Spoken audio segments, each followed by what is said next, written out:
Hi guys, walk with me again while I'm telling my story. I called my sister who was staying in Sandton. I didn't even know much about Sandton. That place, can I come there looking for a job? Then when I get a job, I'll move. She agreed, but I guess it seems like my explanation, either maybe I would say it tricked there, I don't know. Because January came, there were two subjects, communication, can't remember the other one. I needed to rewrite. So I took bus, went straight to Pretoria to write those two subjects. But even if I was writing, I knew that still I don't have 1.5 to balance. So after writing, I took one of my bags because I had some bags there. Took one of my bags, coming to my sister, I asked for a direction. She gave me a direction. I came to Sandton to look for a job. And I came with CVs also. So when I arrived here, my job every day is to go out, submitting CVs. But that day, when I arrived, my sister's young brother and the young sister were there. Anyway, they are also my brothers. And they used to visit during the time Mama was still alive. They were good people. So I never felt like we can be separated. No, I had nothing like that. Because they were very kind. They were very friendly. The relationship with Mama was very good. That I never felt like I'm not part of the family. I felt very safe in their hands.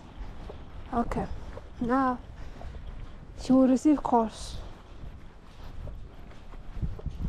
saying, no, I could hear the phone because the phone was those small phones, the sound was just loud. And she mustn't become a burden. Let her come back home, she must leave you. Our calls were coming. It was a rain of calls every day, morning and evening. In the back of my mind, I thought it's my own that we're calling. The reason I thought that is because my own failed me. Remember, my brother was not helping me there. Even my second sister, she was not happy with me when I tell her I'm going to varsity. She was against it, saying I'm too proud. I'm having pride. Why will I want to go to varsity? Well, none of us went to varsity. So now when I was hearing the course saying send her back home, I was so sure that my own, they are the one that are not supporting me. Because them, I trusted them. All right. I stayed, I think, 2 months. Every day I'm looking for a job, submitting my CVs in Sandton there. No one at this party will never get. Don't know why. I was not getting response. Until one day, after coming back from marketing, and to a place, it was in Sandton, but it was a building that was being on the market. So the owner was renting it by 500, including water and electricity. So there was no excuse of saying I'm affecting the water or electricity. At the end of the day, she was paying 500. That was a privilege. Okay.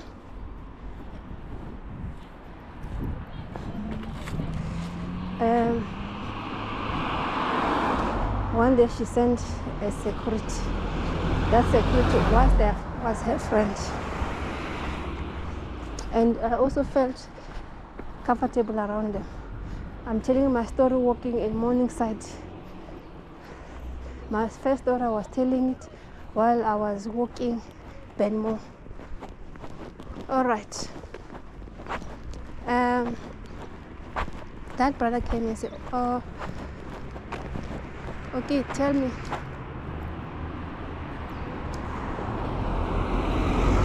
what is your relationship? How are you related to this sister here?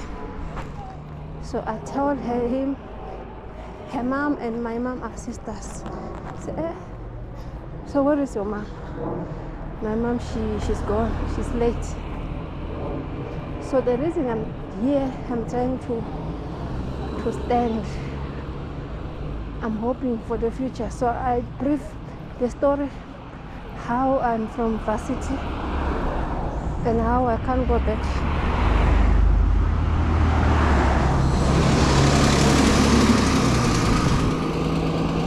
So after listening to my story, I said, no, I'm here to chase you away. Your sister said I must chase you away. But now, how do I chase someone like you away? Your story doesn't allow me to chase you. I can't chase you. Okay. But this sister says I must come and lie to you, saying that the owner doesn't want visitors, so you must go. But the honest truth is, the owner is already selling the place. Your presence doesn't affect you. We are all paying 500 here, including water and rent, because the place is on sale. So that 500 is nothing that is disparate for. We are only paying for that. So, all right. So I'm sorry, but I can't chase you. But this is what your sister is trying to do. So no problem. After I left, and he said, don't tell her that I told you. After I left,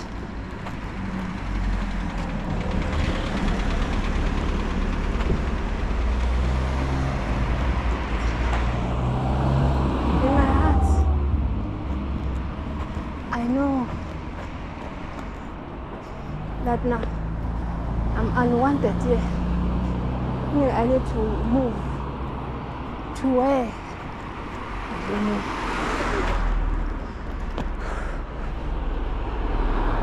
Where I was sitting, there was a paper, Daily Sir. I grabbed that paper, checking jobs on it.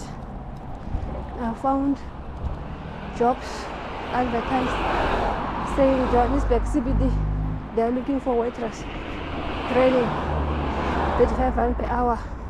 After training, they place you get it 5 rand per hour. After calculating that, I just saw my life changing any day.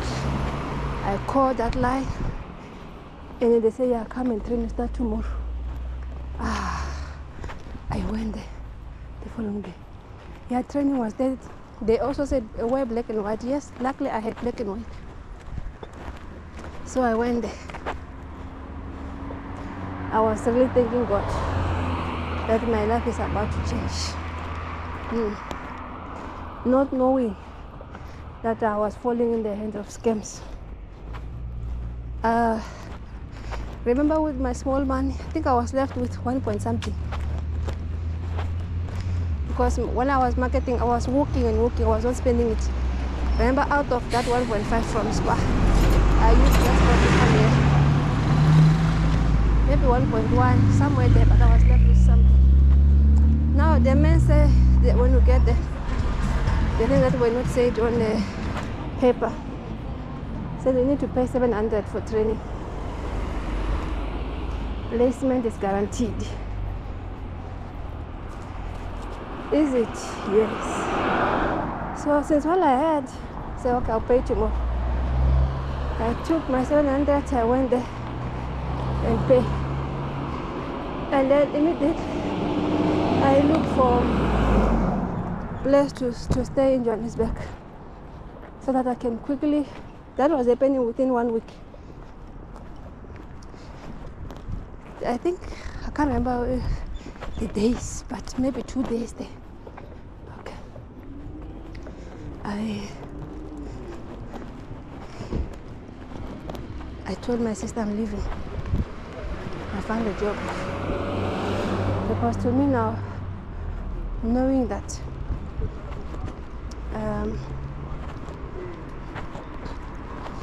from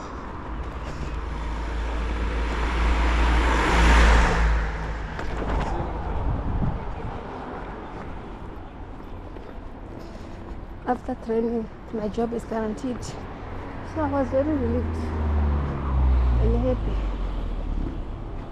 So I started arranging my relocation. Okay.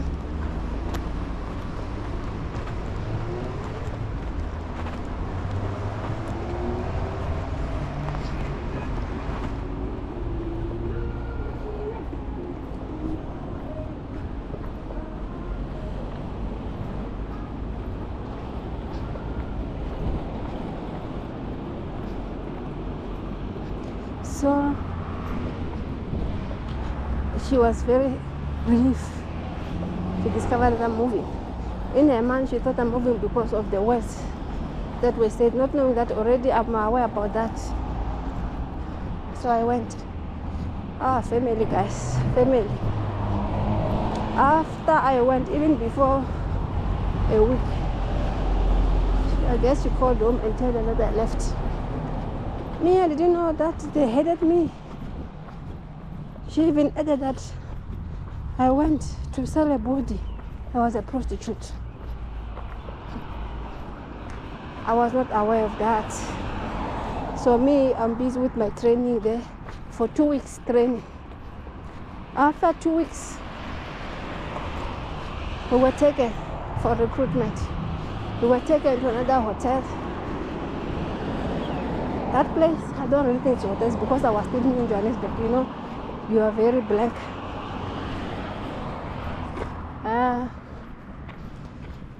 They took us to that place in a taxi. The next thing, they are returning us. And even that time, I couldn't speak this language, Zulu. Didn't even hear what was the reason. Okay. Now I'm being told that you come back tomorrow. We will take you tomorrow. Okay. Tomorrow came. And that tomorrow, we were taken to somewhere down outside Johannesburg, to the desert. We were told to wait there. We were dumped in the desert with 2 taxis. They never came back for us. Without communicating nothing, then I heard these people saying I was scammed. So now we had to walk back home. Now I'm staying in Johannesburg. That on the second day after I paid my 700, luckily the owner of that company was from my own village, next to my village. So he told me his name and the surname, and I felt safe because it's like my brother. So I also asked for his cell phone number there. So I was scammed, but I still had the contact of the owner. We walked from the desert back to the city. When we arrived, I was very exhausted and crying. That family asked what's happened. Explanation was hard because I couldn't speak their language. Zulu was very difficult. So I learned language in a difficult way.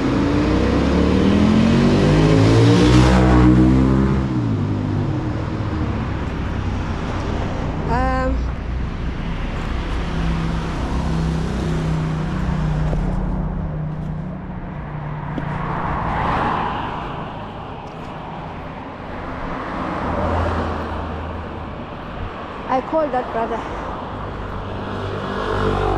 telling them how pained I was by the situation, and I also explained my journey. So he felt guilty. He said, okay, come, I'll give you your money. He directed me to his flat. Luckily, he was also staying around the area where I was.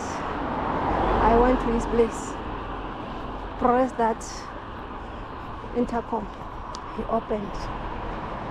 When I entered there, his life is good. He was living a nice, beautiful life. He said to me, before I give you your money, you need to do the washing. You need to work for this man.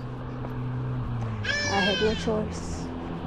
I washed, I did washing. Washing was too much. But I needed that money, my money back. After washing, he paid me my money. I went home. That man was helping me to pay my small rent, my space. I was sleeping on the floor, on a tapita. You know that plastic thing that covers the tables? That was the thing that I bought from him. It was 15 rand there. I was sleeping on that thing. So now,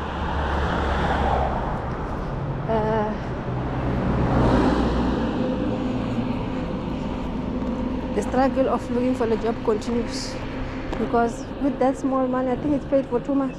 Where will I get money after that? Marketing left, right, distributing my CVs. But like I said, when you're desperate, sometimes all the gates just go quiet. My distribution never materialized.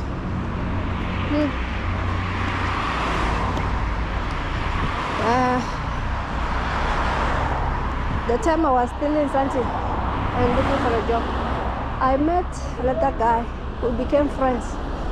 So the time I came to Johannesburg, I called him saying I'm now around. So he was my only friend in Johannesburg that I knew. So I would call him, go to his home, to stay together, to sit and watch movies. But I couldn't speak Zulu, so me and my friends, we couldn't speak to each other. Even my English was very broken. So communication was hard, but we were friends. Okay.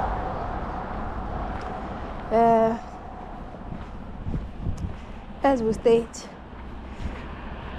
I'm busy looking for a job I'm not getting. I borrowed money from my friend because now my another rent is due. I don't have money to pay.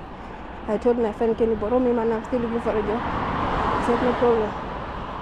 He borrowed me that 400. I pay my rent because my small money finished. This is my 3rd month. Now the stress. While looking for a job, my friends from varsity, they came.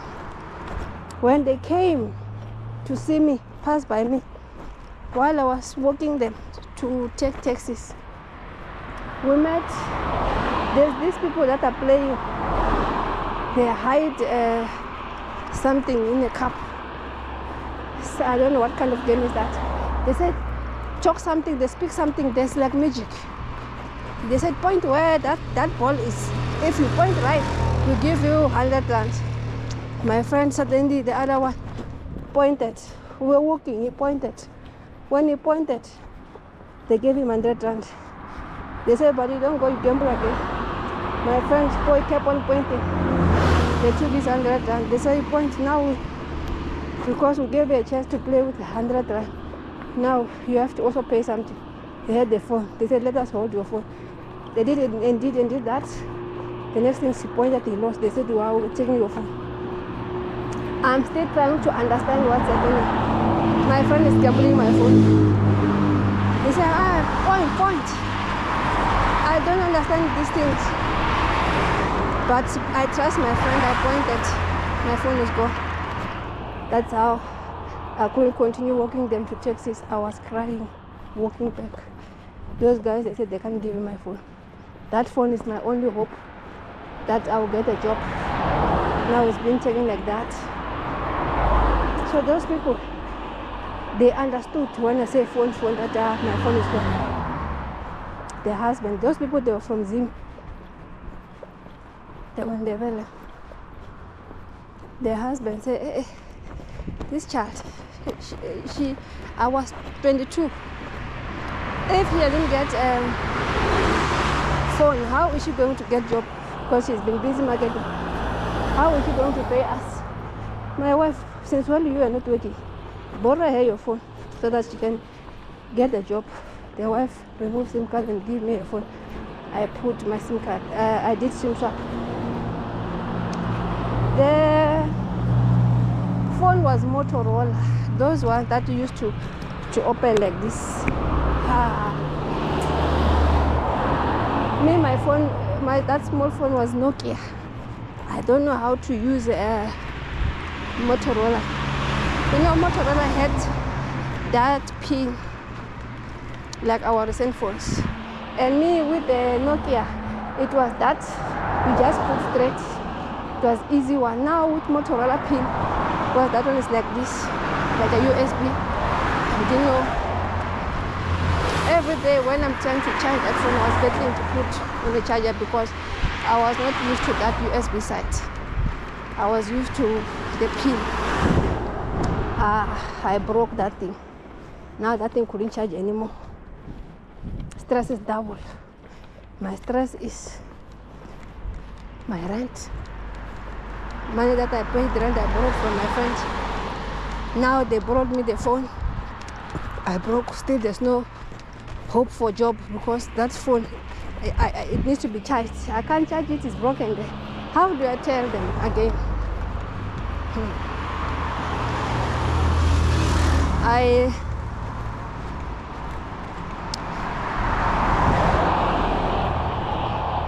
I borrowed 100 rand from that family saying I will give them.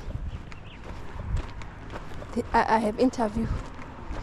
They borrowed me that 100 rand. I wanted to take a train because the train was 60 rand from Johannesburg to Lupompo, 60 rand. That train was the only one thing that I could afford them. I went to Park Station. I'm on the run, but this run I need the help. I want to go back to the village to ask for help while I know that I won't get help. Okay, let's end our story here. We will continue.